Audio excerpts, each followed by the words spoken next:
Hello friends, welcome back to our new lecture that is part 8 of historical background. So friends, कैसे हैं? How was your score? And please mention in the comment box. Question हमने आपको homework दिया था homework के लिए that was the Constitution of India was completed on. ये options थी आपके पास and I am damn sure सबका आंसर सही होगा. यूपी पीसीएस 2010 का क्वेश्चन था.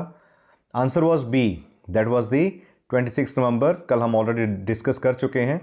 अभी डिटेल में मैं इसके बारे में बताता हूँ. ये मल्टीपल आगे रिपीटेड क्वेश्चंस हैं. The preamble of the constitution states we the people of India enact adopt and give to our self this constitution, कि हम भारत के लोग अपने आप को ऐसा संविधान देते हैं. और वो कब? 26 नवंबर 1949 को. और ये डेट जो अडॉप्शन की कंप्लीशन और पासिंग, तीन वर्ड्स हैं इसमें, याद रखिए. ये देखिए मैं हाईलाइट कर रहा हूँ because this is important.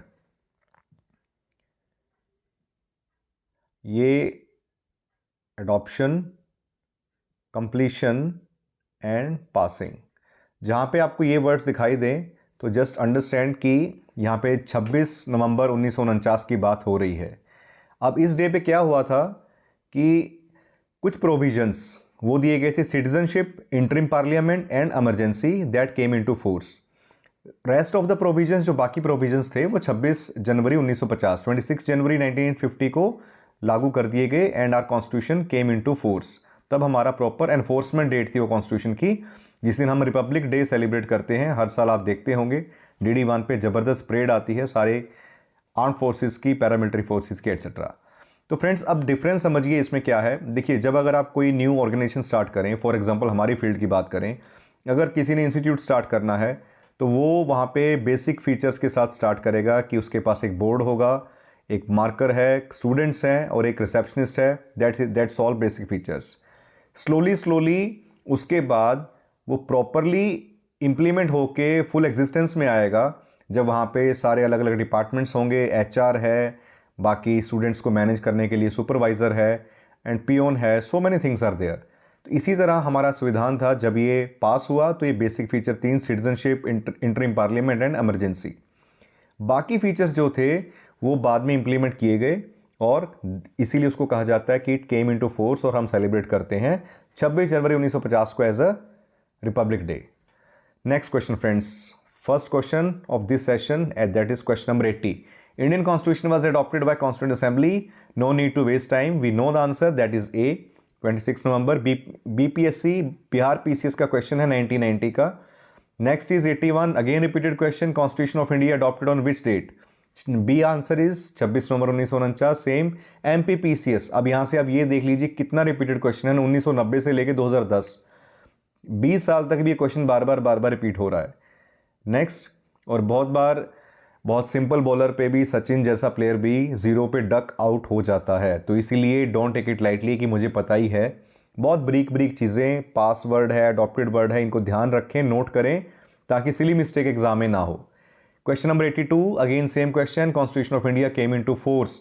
No, ये सेम नहीं है, मतलब अडॉप्टेड की बात हुई थी, ये केम इनटू फोर्स. लागू कब हुआ? तो आंसर स्टिल आपको पता होगा, ऊपर वाली एक्सप्लेनेशन हमें देख चुके हैं. That is A, 26 January 1950. UP PCS 1990. Question number 83, mention the correct date and the last meeting of the constituent assembly of India. सही डेट मेंशन करें जो आखिरी मीटिंग हुई थी कॉन्स्टिट्यूएंट असेंबली की. ये है, दैट इज C, 24 जनवरी 1950. C मतलब जिस दिन हमारा रिपब्लिक डे सेलिब्रेट किया गया 26 जनवरी, उससे जस्ट 2 दिन पहले. तो कॉन्स्टिट्यूएंट असेंबली ने जो बल्कि टास्क था ड्राफ्ट करने का कॉन्स्टिट्यूशन को, 2 साल 11 महीने 18 दिन ये कंप्लीट किया था. और लास्ट सेशन 11th सेशन था जो कि 26 नवंबर 1949 को कंप्लीट हुआ. और उसके बाद 11 सेशन कंप्लीट होने के बाद सारी कॉन्स्टिट्यूएंट असेंबली फिर से मिली सिग्नेचर करने के लिए. सारे मेंबर्स ने साइन किए 24 जनवरी 1950 को, और फाइनली 2 दिन बाद हमने सेलिब्रेट किया रिपब्लिक डे. चलिए friends, next question number 84. January 26th was selected as the date for the inauguration of the Constitution. जनवरी 26 को डेट डिसाइड किया गया उद्घाटन करने का कॉन्स्टिट्यूशन का. कारण, option A, the Congress had observed it as independence day in 1930. Congress ने इसको आज़ादी दिवस सेलिब्रेट किया था, मनाया था 1930 में. Option B, on that day Quit India Movement was started in 1942। इस दिन क्विट इंडिया मूवमेंट, भारत छोड़ो आंदोलन 1942 में स्टार्ट हुआ था। C, it was considered to be an auspicious day, ये एक शुभ दिन माना गया। D, none of the above. Now please give the answer. जिसने बुक्स रीड कर ली हैं और क्वेश्चंस पे तब आया है तो डेफिनेटली पता होगा, और बहुत सारे स्टूडेंट्स को स्टिल मुझे आइडिया है कि शायद आपको आइडिया हो, क्योंकि इंपॉर्टेंट क्वेश्चन है काफ़ी, हिस्ट्री के एंगल से भी। 53rd to 55th लगातार बिहार पीसीएस में 2011 में आया है ये। और देखिए answer A, that is a पूर्ण स्वराज डिक्लेरेशन। इसका एक्सप्लेनेशन बताता हूं मैं आपको। देखिए लाहौर सेशन हुआ था दिसंबर 1929 में, यहां हाईलाइट कर देता हूं मैं, this is important information. Just a minute, yes,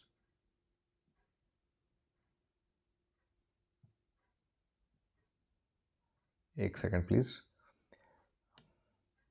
yes, दिसंबर 1929, और ये पूर्ण स्वराज, ये वर्ड को मार्क कर लें आप, और इतना ही रिक्वायर्ड है आपके लिए।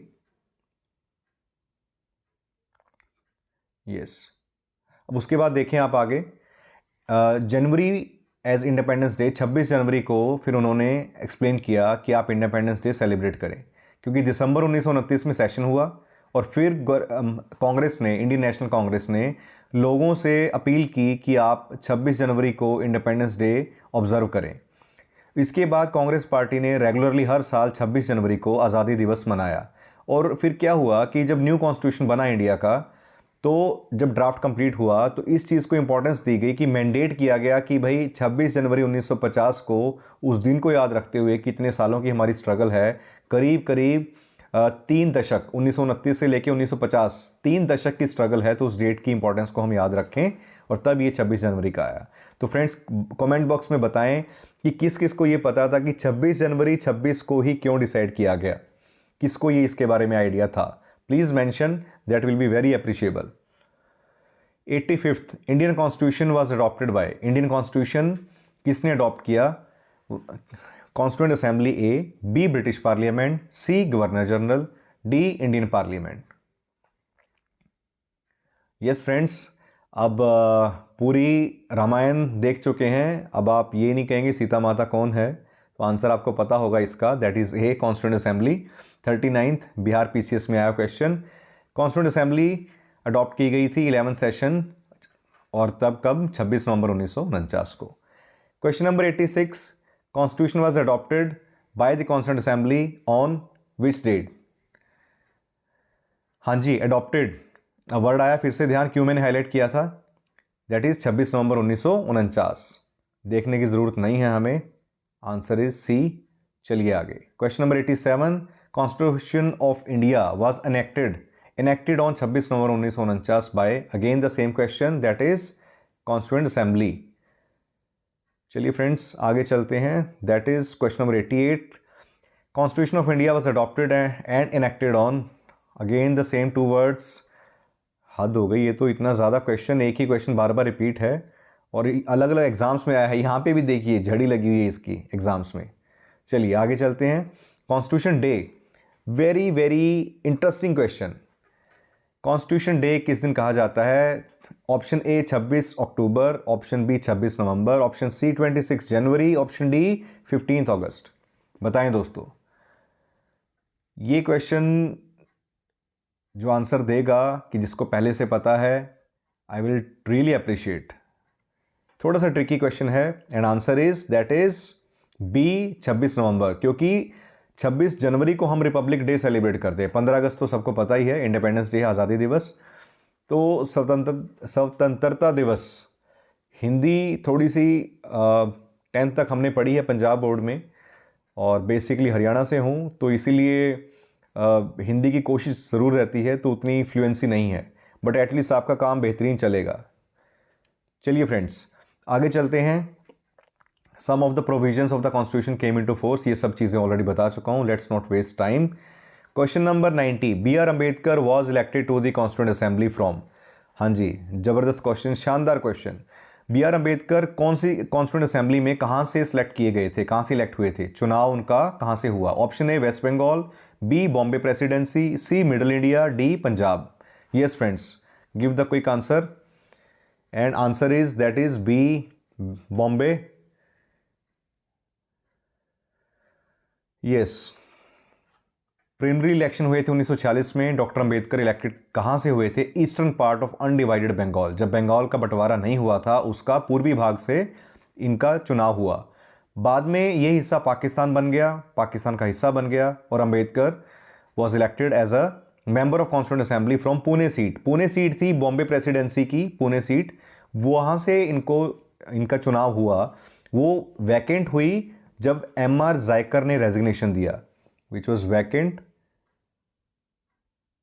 ये हाईलाइट कर रहा हूं मैं इसे, एक सेकंड। यस, ये देखिए आप, एम.आर. जायकर, ये नाम याद रखें, रेजिग्नेशन ऑफ एम.आर. जायकर। अब ये इंटरेस्टिंग स्टोरी बताऊं आपको छोटी सी, ये इंफॉर्मेशन कभी भूलेगी नहीं आपको। वो क्या थी कि महात्मा गांधी और डॉक्टर बी आर अम्बेडकर, इनके जो वैचारिक मतभेद थे, पॉलिटिकल लगा लीजिए, वो हमेशा से थे। लेकिन महात्मा गांधी ये चाहते थे कि B R Ambedkar constituent assembly का हिस्सा हों, बिकॉज वो डिज़र्विंग थे। तो इसीलिए उन्होंने एम आर जायकर को इंसिस्ट करके, आग्रह करके उनको रिज़ाइन करवाया। तब रिज़ाइन करने के बाद तब वो सीट वैकेंट हुई, और तब वो पुणे की सीट से इलेक्ट हुए और कॉन्स्टिट्यूंट असेंबली में आए। और अगर वैसे आ जाए कि डॉक्टर अंबेडकर इनिशियली कहाँ से इलेक्ट हुए थे, तो वो है ईस्ट बंगाल, ना कि वेस्ट बंगाल, पूर्वी बंगाल। तो ये ध्यान में रखें आप, जो कि भी बांग्लादेश बन गया है काफ़ी हिस्सा, वेस्ट बंगाल नहीं था। काफ़ी क्या, आई थिंक मैक्सिमम सारा कुछ वही है। तो फ्रेंड्स, अब एक चीज़ और मैं रिक्वेस्ट करूँगा कि लोग इसको पॉलिटिकल एजेंडा ना बना के ये ध्यान में रखें कि देखिए सब लोगों का कैसे कंट्रीब्यूशन रहा है। महात्मा गांधी ने इंसिस्ट किया इनके लिए, ठीक है, और सलाहकार कौन थे, जो हम लास्ट वीडियो में हमने डिस्कस किया, कितना ज़बरदस्त सबका कंट्रीब्यूशन रहा है। तो सबके लिए हमारी एक कंसिडरेबल रिक्वेस्ट हो, रिस्पेक्ट भी, और उनके लिए, सब लोगों के लिए रिक्वेस्ट कि आप सबको बराबर सम्मान दें। आगे है year of birth and death of doctor B R Ambedkar. अब ये है 1886, नीचे आंसर मैंने शो कर दिया है आपको। सो आगे चलते हैं 1891 में और 1956 में। 1891 से 1956 तक डॉक्टर बी आर अम्बेडकर साहब रहे हैं। और ये 14 अप्रैल डेट ऑफ बर्थ तो सबको पता होगी, क्योंकि हर साल हमको छुट्टी मिलती है उस दिन, स्कूल, कॉलेज, गवर्नमेंट ऑफिसेज सब में। तो 14 अप्रैल 1891 को, वैसाखी के अगले दिन लगा लीजिए, ये डेट याद रहेगी। And died on the 6 December 1956। So friends, next question is 92। In which year Janagana Mana adopted as the national anthem of India? Janagana Mana को राष्ट्रगान कब अडॉप्ट किया गया, किस साल में? That is 1950। C is answer, 24 जनवरी 1950 को। और एक फॉर्मल जो रेंडिशन होता है, जो गान होता है, हम उसको गाते हैं, उसका ऑफिशियल टाइम है दैट इज 52 सेकेंड्स। ये मैं हाईलाइट कर रहा हूँ, इंपॉर्टेंट चीज़ें हैं। इसकी जो डेट है ये भी 24 जनवरी 1950, और उसके बाद 52 सेकंड का टाइम रहता है राष्ट्रगान का। और मुझे उम्मीद है ये बहुत सारे स्टूडेंट्स को ऑलरेडी पता होगा कि 52 सेकंड्स। और शॉर्ट वर्जन जो होता है वो आप प्लीज़ कमेंट बॉक्स में मेंशन करें किस किस को पता है कि शॉर्ट वर्जन जो है वो कितने टाइम में ख़त्म किया जाता है। Next is 93। State emblem was adopted by government of India on. State emblem, state emblem मतलब यहाँ पे स्टेट का वर्ड का जो मीनिंग है, देखिए, क्या आप जानते हैं कि स्टेट वर्ड जो है, क्या वो किसी प्रांत के लिए, किसी राज्य के लिए यूज़ किया जाता है? क्या आप जानते हैं कि स्टेट वर्ड देश के लिए यूज़ किया जाता है, या कोर्ट के लिए, किसके लिए? Friends, state word is basically, जब आप इंडियन कॉन्स्टिट्यूशन की बात करते हैं, तो जिस भी गवर्नमेंट बॉडी की बात चल रही है, तब स्टेट का मीनिंग वही है। अगर चैप्टर आपका चल रहा है स्टेट गवर्नमेंट, तो स्टेट गवर्नमेंट के टॉपिक में, स्टेट लेजिस्लेचर में, हम स्टेट का जिक्र प्रांत से ही करेंगे। अगर बात प्रेसिडेंट की चल रही है तो स्टेट का मीनिंग इज़ द प्रेसिडेंट। अगर बात चल रही है इंडिया की, देन स्टेट का मतलब we are talking about India. तो आप बताएं कमेंट बॉक्स में, क्या आप ये इंपॉर्टेंट फैक्ट जानते थे? सो फ्रेंड्स, आगे है स्टेट एम्बलम कब अडॉप्ट किया गया। अब ये है 93 question, and D is the answer, 26 January 1950। State emblem और कहाँ से लिया था हम ऑलरेडी लास्ट वीडियो में भी कर चुके हैं, स्टिल मैं इसको हाईलाइट कर देता हूँ बिकॉज ये भी इंपॉर्टेंट चीज़ है। अशोका पिल्लर से लिया था हमने, सारनाथ में जो है वाराणसी, वहाँ से हमने इसे अडॉप्ट किया था। उसके बाद next is question number 94। The discussion in the third round table conference eventually led to the passing of the government of India. First statement कि जो डिस्कशन हुई थी तीसरी गोलमेज conference, third round table conference की, इवेंचुअली उसने धीरे धीरे फाइनली इस चीज़ पे लेके गई कि government of India act 1935 pass हो। और second statement is government of India act 1935 provided for the establishment of an all India federation to be based on a union of the provinces of British India and princely states. कि जो government of India act है कि वो ये provided कि for establishment of, उसके द्वारा एक अखिल भारतीय संघ की स्थापना हो, ऑल इंडिया फेडरेशन की। वो किस पे बेसिस हो, दैट इज बेस्ड ऑन कि union of provinces of British India, वो एक संघ हो किसका, प्रोविंसेस हैं जो ब्रिटिश इंडिया के अंदर, मतलब उनकी यूनियन, ब्रिटिश इंडिया के जो प्रोविंसेस थे और प्रिंसली स्टेट्स जो हमारी रियासतें थी, इन दोनों को मिला के तब एक ऑल इंडिया फेडरेशन बने। ये गवर्नमेंट ऑफ इंडिया एक्ट 1935 ने प्रोवाइड किया। क्या ये दोनों स्टेटमेंट सही हैं? अब आप इधर से देखें options, 1 B is 2 only, C 1 and 2 only, D neither 1 and 2। Scrolling में ये मेरे साथ प्रॉब्लम हो रही है आई थिंक, कि मैं चाहता हूँ कि आप क्विज की फॉर्म में अटेंड करें बट कहीं ना कहीं आपको दिखाई दे जाता है, but for a fraction of second. So answer is C, both 1 and 2। During the third round table conference a plan was presented to finalize the government of India act. Third round table conference हुई, government of India act 1935, इस act के अंदर provision बनाया गया कि all India federation बने जिसमें British India और प्रिंसली स्टेट्स हों। तो ये क्लियर है कि दोनों स्टेटमेंट सही हैं। और इंपॉर्टेंट फैक्ट ये है कि इसके अंदर कांग्रेस ने पार्टिसिपेट नहीं किया था। कहाँ हुई थी ये? 1932 में लंदन में हुई थी। Yes, 1932 it happened in London. Congress did not participate. चलिए आगे चलते हैं। Question number 95। I think it is your last question of today's and that is a homework question. Statement A, Constitution of India provides for all the necessities of country। Bharat का संविधान है वो सारी ज़रूरतें देश की पूरी करता है। रीज़न, इट इज़ नॉन और कॉल्ड एज अडॉप्टेड कॉन्स्टिट्यूशन। इसको रीज़न, कारण ये है कि इसको अडॉप्टेड कॉन्स्टिट्यूशन कहा जाता है कि हमने गोद लिया है इधर उधर से वगैरह सबसे, इसके फीचर्स जो हैं ये मैंने एक्सप्लेन किया आपको। In relation to aforesaid which is one is true, ऊपर दिए कथनों में से के अकॉर्डिंग क्या चीज़ सही है? Option A and R both are true, R is a correct explanation. Option B A and R both true लेकिन आर उसकी करेक्ट एक्सप्लेनेशन नहीं है। C A is true and R is wrong. D A is wrong but R is true. So friends, tell that कैसा आपको session लगा, क्या आपकी feedback है and what was your score, कैसी आपकी प्रेप चल रही है। If anything you want please give the your suggestions are most welcome and please share this channel so that कि जेन्युइन कंटेंट जो मैं एक्सप्लेन कर रहा हूँ बहुत एफर्ट के साथ, कि एक एक लाइन आपको क्लियर रहे, ये आपके फ्रेंड्स तक, मैक्सिमम लोगों तक पहुँचे और हम मिलकर ग्रो कर सकें। Thank you so much friends, thanks for watching, stay tuned for the next video.